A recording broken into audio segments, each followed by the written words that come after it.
It's the elusive David Bain. How are you? I'm doing great. How are things? I'm good. How was your show today? I missed it. I'm so sorry. The speech, that's quite all right. Your show, your presentation. People seem to feel it was a good introduction to solo canoeing. So, yes. And I know yours went very well. I've heard great things. Yeah, my presentation went pretty good yesterday. I'm very happy with it. So here you and I are promoting solo canoeing. Yeah.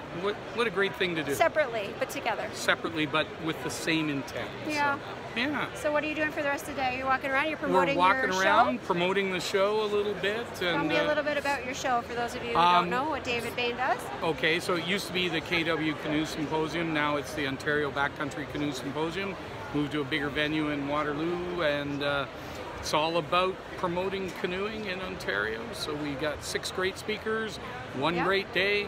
Lots of tried to go a new route this year, so we have 3 female speakers, 3 male speakers, which I think, you know, being a guy, it took me a while to work my way around to that. But I know you had a pretty good female speaker last year we had a wonderful female speaker. You might know her, CamperChristina. Oh, I do know her. Yeah. And she talked about her very first ever backcountry canoeing experience in Algonquin. I hear that presentation is on Facebook now. We're on CamperChristina.com. Yeah, it's just got posted on my blog, actually. Which I thought was a great presentation and heard a lot of great things about last year.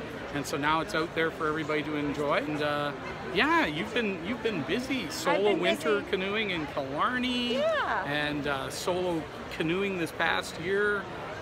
You're an inspiration, I think. And Cuba, and solo to Cuba. Solo to Cuba. Actually, it's kind of funny how that worked. My very first solo trip ever in my life was to Cuba in 2007. What a great way to get this started year soloing. I thought, you know what, I'm going to go back there, kind of come full circle. Yeah. So now, speaking of winter, besides the Ontario Canoe Symposium, you also do the Ontario Winter Camping Symposium in November in Waterloo, Ontario as well. Right, and not that we want to think about winter again because we're all looking forward to spring right now. But that's going to be coming up in November. It's liquid water season, but you know, sooner than we realize, it'll once again be hard water season. And I got my very first experience winter camping this past weekend at Mew Lake. Oh, that's awesome. Up at Winter in the Wild. Yeah, and, I had to cancel. With my partner Susan, and we thoroughly enjoyed it. Really? That's fantastic. Yeah, or at least she thoroughly enjoyed it, which means I thoroughly enjoyed it. I learned some lessons about sleeping warm that I will take to heart next time I go.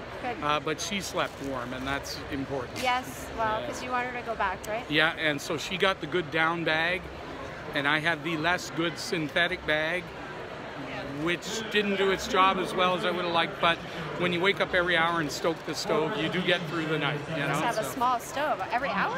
Have you mastered the damper? You damp down? I'm not quite mastered it, but I'm getting pretty good at it. Whereas I was afraid to damper down too much in case I just put the fire out, so I kind of left the dampers open. So I was burning through wood. You were nice and warm then. We had some real heat going on. Yes. That's okay. The second night, I didn't bother with the stove, and that was maybe a mistake.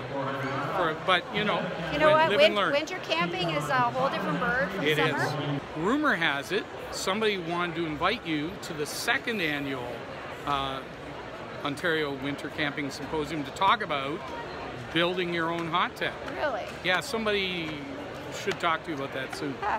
Okay. Well, we'll have to look into that. Of course, you're probably busy because you're a busy person these days.